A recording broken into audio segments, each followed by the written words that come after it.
Braylon Mullins' name will go down in March Madness history after that shot, after that ending.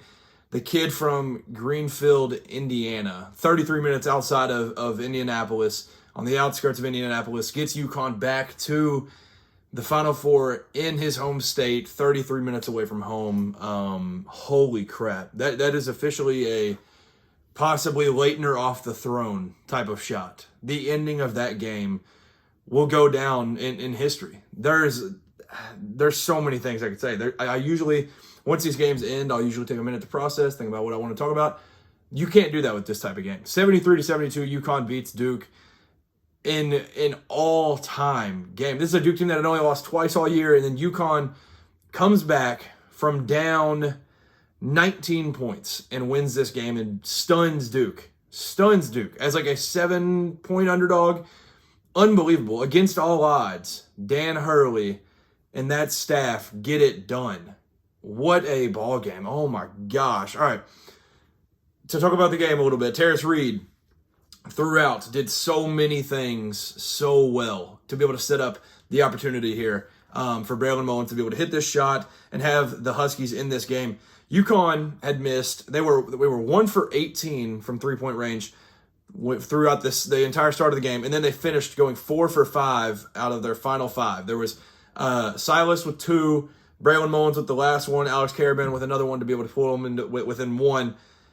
Oh my gosh. This game, genuinely the whole time I was taking notes and I was like, man, so what is Duke doing that's so good? It's really Uconn's not hitting the shots that were falling against Michigan State. And there they go. Braylon hadn't hit a 3 all night. He was 0 for 4 going into that one. He gets it to Karabin. Karabin gets it back, and he hits the shot that will... You can't even put it into words. This is going to be played for the grandkids. This is going to be something that lives on forever when you're talking about March Madness moments. This is a Elite Eight game that is literally knocking off, not knocking it out like you'll never see it again, but this is like one-upping the Laettner shot. This is a deep 3 in a game where your team has struggled to hit these shots. And against a Duke team that has made everything extremely difficult and even made the possession before that extremely difficult, where Solo Ball has to get to the line and hit free throws, and or I don't remember if it was Demery. My mind is racing now, but they're like Duke switching all these because they have the luxury of being able to switch every single position. It does not matter. Braylon Mullins nails when you're supposed to do it, and the basketball gods line it up for you to be able to hit that shot. You do it, and Duke is stunned. This is why you play the games. I texted my buddy today. I feel like Duke will probably end up not necessarily rolling, but they'll win this game. But you still have to play the game, and you still have to play Dan freaking Hurley, the Carpenter. Holy crap. It's hard to talk about the game. I had to mention Terrace Reed immediately because this dude, 26 points, 9 rebounds, 3 assists, 4 blocks, 2 steals. And those 3 assists might have been the most important out of any of the stat line because of what he was doing with it late, where the first of the back-to-back Silas Demery threes, he hits it. I don't even remember. It looked like a behind-the-back pass on the broadcast. I don't even know. Insane pass. He hits Solo Ball on one where it looks like he's going up, and then he just drops it right back off to him. He was unbelievable throughout. 32 minutes played, and I don't know what his plus-minus was, but it had to be so much. He was incredible on both ends. They ended up having to get to where, whether it was Gamba on him, whether it was Boozer on him, they'd have to have the other guy start leaking over and leaving. So then he was able to create opportunities for teammates and find ways to continue to get offense for these Uconn Huskies. And man, down 15 at halftime, and you win this ballgame. You win 44-29 at half. Duke goes into the half leading. Good heavens, man. This one, I was genuinely worried because part of this game, like I said, Duke was leading by 19 points. This was like, if you go to that game cast or whatever, and then you find the game flow throughout this game, it is all Duke. All Duke. They are down 9 with 5:03 left, and they're still even down 3 when they foul Cam Boozer with 10 seconds left. Like this game, oh my gosh. I can't believe what I just saw. Like this is, oh my gosh. All right, Uconn, moving on. This is the third Final Four in 4 years for Dan Hurley and that staff, and Alex freaking Karabin. Like there's not many guys I would rather see continue to do this than a guy like Alex Caravan. The winningest winner that ever Huskied, whatever you want to say, the winningest Uconn player ever. And he continues, he's now made 3 Final Fours. 3, and he's got 2 rings on his fingers. And who knows at this point? I mean, like, they didn't even necessarily play great. That's the crazy part. They fought 23%. They go 5 for 23 from the field. Don't hit all their free throws. They allow some like careless mistakes to happen throughout this game. The shots aren't falling, and they still win. This is a Uconn team that was written off all year, written off by me included, hand up. I'll take that.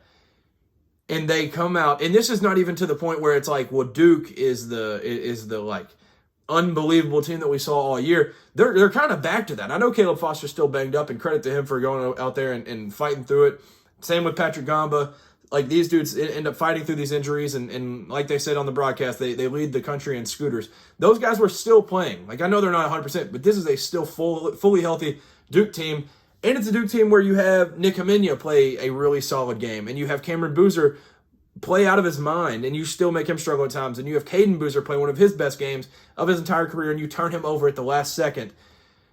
You hate it for that kid, but for UConn, like, the basketball gods reward you when you put in the effort, and that's exactly what happened there at the end. Like, they did it. They did it. And now Braylon Mullins gets to lead those boys back home. That's the story of it. Like, it's just like the Braylon Mullins shot, but it's all set up by all who are involved in this, like with the Terrace Reed, with that situation where there's a possibility that he can go against his former team if they win their next game. And then the Silas Demery transfer, and he hits big shots late and gets them into those situations. And then Solo Ball ends up doing a lot of good things on both ends there late, even though he didn't play his best game of his career. And then Alex Caravan, who they effectively took away for a lot of this game, hits a big 3 late and ends up making a huge, has 3 assists, but that 3rd assist is worth $1 billion in the Husky mind. So this game is unbelievable. Like, this game right here, just, it feels like it's just destiny. Like you're supposed to move on. Like, I was a disrespectful guy towards UConn. I had them losing and UCLA to some brackets. They beat UCLA. They beat Michigan State. They now beat Duke in the Elite Eight, and they move on to the Final Four. And I was sitting here thinking about, like, this is the rare Elite Eight loss, because they just don't lose once they get past that threshold of once they get into the Sweet 16, they just move on. And here they are. They end up moving on, and man, the Uconn Huskies, the Connecticut Huskies, survive. Duke, like, this is a Duke team that you have Malik Brown, who makes unbelievable plays defensively. Same with Dame Sarr. Dame Sarr ends up hitting 2 threes in this one, and you're thinking, like, once Dame's hitting, and then you get that type of performance from a couple of these other guys, you're like, all right, well, this one might be just, it's a insurmountable lead if those guys are hitting shots and with the defense that they play. And then Cam Boozer goes out and has 27 points, 8 rebounds, 4 assists, and 2 blocks. You're kind of like, man, like, that. 99% of teams probably hang it up mentally. Whether they still fight or not, they probably hang it up mentally. But credit to Dan and that staff and those guys over there, because they just battled and battled and battled and battled. And they just fought and ended up winning this game. Like, they didn't turn it over until there was the one bad possession there at the end where Terrace ends up going into, like, a double team and tries to get it to Silas, and Silas kind of shoots it, like, over the backboard or whatever. That was, like, the only, like, legit bad possession in the entire second half. All the adjustments they were able to make, whether it was Duke switching, whether it was Duke trying to, like, hedge something, or Duke, like, dropping, or just playing it straight up, whatever it was, they continued to make adjustments and figure out ways to get the offense going. And this is a UConn team that we know has not had great offense all year. And, man, they do it. They do it. Like, it's unbelievable. Man, like, they took care of the ball. The shots ended up falling. That was the story. I was taking notes throughout the game, and I said, like, their defense was elite at times in the second half. But then, for, like, essentially the entire second half. But then the shots weren't falling. And obviously basketball is a two-way street. You've got to end up having, you can't have one without the other and expect to win a game. The offense ended up showing up at the best time possible. And, man, they get it done. This is another year of a choke. There's no other way to put it. There's no other way to put it. For Duke, this is, I've talked about numerous times. I'm struggling more and more and more to find ways to hate Duke. And I'm really, really struggling with it. With this John Shire era, Cam Boozer and Caden Boozer with the story with their brother, and they both seem like really good dudes. You can figure out a way to probably dislike a couple of these guys, but like overall, Duke's not as easily hateable as they once were. But then when they get in these situations, you actively root against them, and you're like, oh yeah, so the 6-year-old me is coming out again. Duke chokes. They choked again. Absolutely unbelievable. I mean, this one going into it, we were like, this could be all-time stuff. And then you look up and it's 40-21, and you're like, oh my gosh, like this is boring. What a terrible Sunday of games, because I'll get to the other game here in a minute. That one was not even necessarily a game. But they make this an absolute thriller. This was unbelievable. There was never a moment that they were like rattled. Obviously, Dan Hurley had moments where they'd go into a slow-mo clip of him, and it'd be going into a break, and he'd be ticked. But the rest of that staff, they'd gather up during huddles, and you could tell there was never a moment where they were like, this one's completely over.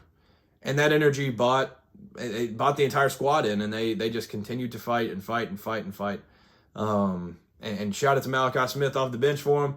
9 points. He was the only one to be able to hit a three for the Huskies early, and he was the only one that could get it done. But man, Terrace Reed, Alex Caravan, you deserve this. Like, you all deserve this. They, with that Duke length and all that they have, being able to weather the storm in this one and win this ball game is unbelievable. Absolutely unbelievable. This game was something special, man. Like, this is a all-time moment. I'm still on cloud 9 from it, just as a fan.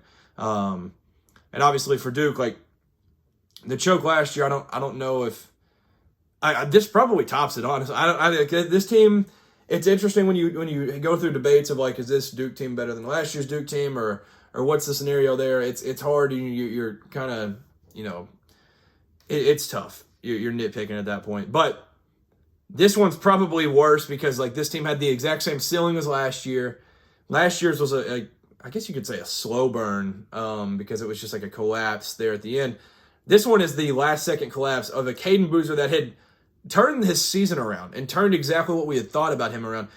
Like this dude, Caden Boozer, 15 points, 5 rebounds, 6 assists, 2 steals.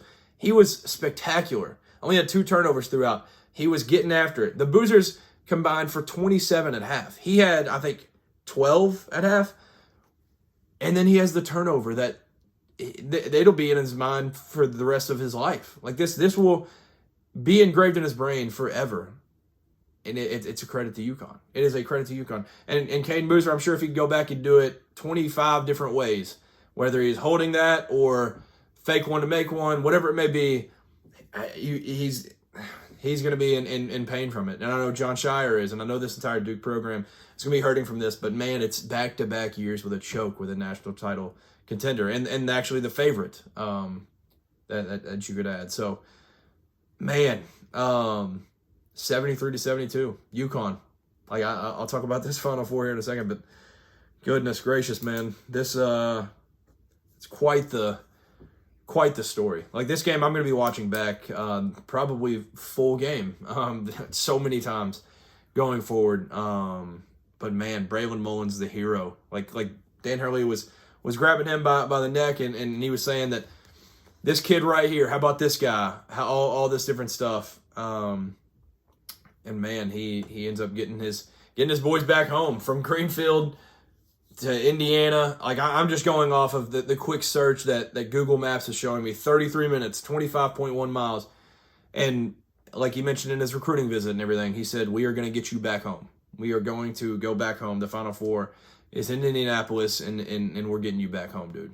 And he does it. And man, it's just the storylines. Like John Rothstein put out, we are going to be talking about this game just like we talk about Christian Laettner in 1992. Braylon Mullins just created one of the greatest moments in the history of the NCAA tournament. Well said. Well freaking said, John. Holy crap. I guess I have to talk about the first game. I guess. So this was belt in every sense of the word, and I think that's the best way to put it. It was 95-62, 33-point win, 33-point victory, and a huge win for Michigan as they just continue to roll. Average margin of victory for the Wolverines through the tournament so far is 22.5. It's been dominance. This game was good early. It was really good early. There was some physicality, there was some strength, there was length, all this stuff that Tennessee had to offer. And I was like, well, shoot, maybe I was wrong. I thought coming into this one, there was honestly, I thought there's no chance. This is a Tennessee team that prides themselves on rebounding and creating second chance opportunities. And they honestly had it early. That's just early. And that ended up flipping on its head immediately. I think there was like, through the first like 5 minutes or something, there was like 7 offensive rebounds for Tennessee. They had the lead, all this different stuff. I think they were like up 2 at that point. And then immediately Michigan goes on a 21-0 run. I think it ended up getting up to 34-10 run. There was 5 minutes and 43 seconds with no bucket for Tennessee. And then, as bad as it could be, which also, man, I just thought about this because I was thinking about it live, and I was like, it's not going to hurt them. They're up 15. Duke and Tennessee, both the losers of this evening, both had horrendous end-of-half possessions. Tennessee, J.P. Estrella thinks he turns into Heat Braun for a second, goes to try to dunk one, and then he misses, and then they get it, and they kick it around, and Trey McKinney hits a 3. 48-26, as Rocky Top is still blaring going into half. 48-26 going into half. But then, for Duke, it ends with a Patrick Gamba 3, which is the worst case scenario. And Boozer's ticked, and Shire's ticked, and all this different stuff. End of half matters so much, and both of these teams end up falling, and that's a big part of why. Like, honestly, if you're sitting there in Duke's situation and you can need even just a 2 off, and you're up 46-29, that just feels a little bit different. It also buys you a couple buckets to where, in this situation at the end, Braylon Mullins is not gaming this one. Every single possession matters. Every single bucket matters. Man, yeah, that just now hit me. The end of half, it matters so much. Michigan, like what I was talking about with Duke, but obviously Michigan ended up winning their game and Duke did not. The switching defense and being able to have the luxury of being able to rotate and switch and all these different things, like Elliot Cadeau is really the only one that I feel like can't necessarily do certain things. Like there was a moment in this one where Jalen Carey got him, and Elliot Cadeau was just obviously too small. He was just a little bit too little. But the rest of these guys can really do it. Like Trey McKinney's he's a solid body, so he can switch and defend. And Amari Burnett, Roddy Gale had some really good moments in this one. Like all these dudes, they can switch, and then they obviously have the big 3, the absolute triple towers, whatever you want to call them. That's a big part of it. Like that's a big part of why they've been able to absolutely suffocate these teams and hold them on these droughts for so long. It's due to this length that they have and the switchability that they have. But on the other side, like I mentioned, they had a good start, and then Felix Akpara had a couple fouls, and I don't really know if that necessarily would have ended up meaning anything in the end, but he had to go out for a stretch, and I want to say that stretch lines up with when Michigan made their run. So it was crazy. It was crazy. It was just belt. And Adamara, I just wanted to mention the one sequence that he had where he had a crazy, it was an awesome dunk. Also, his dunk to start the game was spectacular. I just love whenever he has those dunks where you're like, oh, that's where a person can maybe make a layup, and he's just like, oh, I'll just dunk it. But he had a nice dunk, and then they go down, and then he hits a 3, and it was his 3rd 3 of the year. Like, it's just unfair. What are you supposed to do with all that? That was absolutely ridiculous. Yaxel Lindeborg, though, he was literally, that run, the 21-0 run, it started with a 14-0 run. Yaxel was involved in where he scored or assisted on 11 of its 14. So it took him a minute to get going. Once he got going, it was just absolutely over. He finished with 27 points, 7 rebounds, 4 assists, 1 steal, 2 blocks. Unbelievable game for him. He also let his personality out a little bit with whatever he was saying to Jalen Carey after the fight, and then whatever he had going on with him just not picking up the ball and doing all that. Like, he was letting it out. So, as a kid, which I had just seen this on, I think it was CBS that put this out, but is a kid that got cut from his middle school team. I think technically kicked off because of grades from his high school team. Played 11 games as a senior in high school. Then he goes to JUCO. Then he goes to UAB, and then he ends up kind of making his way up through the ranks. And he has an incredible career at UAB. Transfers to Michigan, wins Big Ten Player of the Year, and he's on first team All-American list. And now he's got his team in the Final Four for the first time since 2018. So, man, they are just too much. They are just way too much to handle. This was just belt. There's not a whole lot you can even really talk about with this game. Like they just overwhelmed them. That was literally the story of it. There was just too much. They did all that they could. Yeah, like 3-point percentage for Tennessee, 19%. Field goal percentage, 32%. Yes, some of the shots weren't falling, but a lot of that is Michigan's credit that they were just making everything extremely, extremely difficult, and they'd just get out and run after that. And it was just, man, it's just literally to the point of like, what's scary about it is, so they don't need the threes. They ended up shooting 27 in this one, but they're similar to Arizona in where like they don't need them. Like they could shoot like 10 and they would probably still win this game 95-62. It's just they just end up getting to the point where they just kind of want to take some. And that's what it feels like. So, man, Michigan belt. They get out of the Midwest region. So now we have the Final Four set: Uconn, Illinois, Arizona, and Michigan. These are awesome. So for Illinois, it's the first time since 2005. Arizona, it's the first time since 2001. Uconn, first time since 2 years ago. And then Michigan, first time since 2018, since they made it to the championship against Villanova. So now I had wrote down some storylines, and some of these I was like, they won't end up mattering. But now all of them end up mattering. So Terrace Reed versus Michigan, the school he transfers from, that's on the table. They could meet up in the national championship. Also, Kylan Boswell versus Arizona, where he transferred from. That could end up being a national championship matchup. Marez Johnson versus Illinois, which could also end up being a national championship, which also, if that one happens, then a Big Ten championship for the first time since 2000. So there's a ton of storylines. They all make sense. I mean, obviously the Braylon Mullins going back home to Indianapolis and getting that done and that shot is going to be the biggest story of them all. But and UConn also they've got a chance to do something that's very, very rare. I know Kentucky did it in 48, 49, 51, where you can win 3 in 4 years. That's maybe, obviously UCLA's done it. I'm trying to think off the top of my head if anybody else has even come close to that. Duke was like close to it, I guess. Kentucky won 2 of 3 in the 90s. Yeah, I think that Kentucky and UCLA might be the only times that's ever happened. And UConn has a chance to get themselves in rare air and be able to do something like that. So, man, if you're Duke, man, it's going to be a completely different team next year. So that's going to be a completely different look. It's going to be new recruits. Cam Boozer's getting drafted. Dame Sarr's probably getting drafted. I would imagine a lot of these guys are just going to be drafted.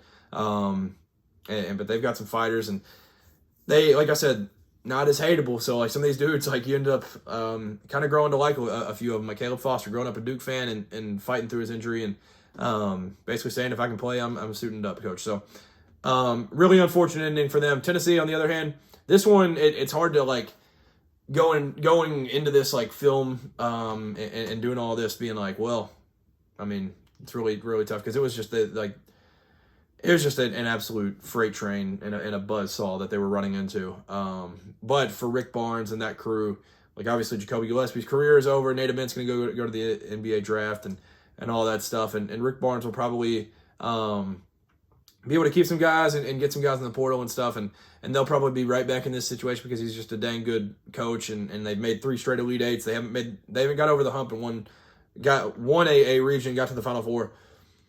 But man, it's like, as a guy that's never liked Tennessee, like seeing this bunch and seeing them go out, it's tough because these are like the one of the best group of dudes that you can really find. Like these guys, I know Jalen Carey's been in the mix of a couple fights, but overall, like this group's been a bunch of good dudes, and they just could not get over the hump. So Michigan dominates, UConn stuns Duke, and man, Michigan and UConn are headed to the Final Four. This Final Four has a legit shot at being all time. Like when you look at the Ken Palm numbers, and now this shifts it a little bit because I was coming into this thinking Duke's probably going to win that game, and they did not. So now it's a completely different world. Now it's 1 Michigan, 2 Arizona, 4 Illinois, 9 Uconn.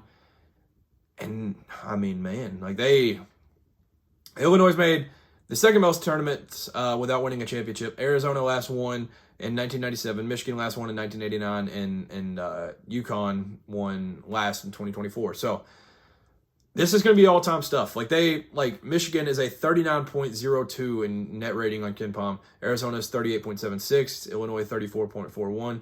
And Uconn 29.1.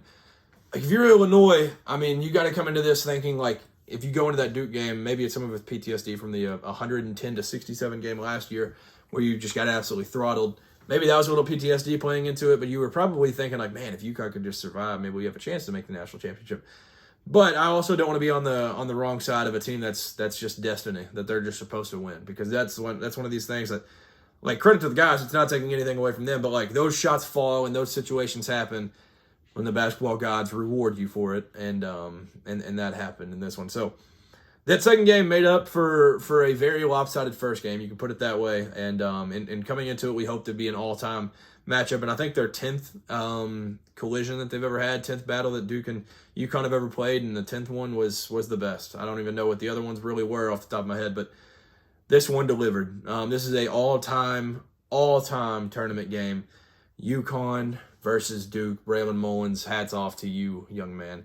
Thank you for tuning in. Make sure to subscribe and follow along for the Final Four. And man, it's going to be a ton of fun to follow, because this is awesome. You have the Super Soakers of Illinois, the Destiny team out of UConn trying to make history. Arizona trying to make history on the fact of like trying to be the team west of Texas to finally get over the hump for the first time since 97 when they last won it. Michigan, as well as Illinois, trying to be the first Big Ten team to win it since 2000, try to get over that hump. So there's so much in play. There is so much in play, and I can't wait for it. So thank you for tuning in. Like, comment, subscribe. It's all greatly appreciated. Thank you for tuning in. Peace.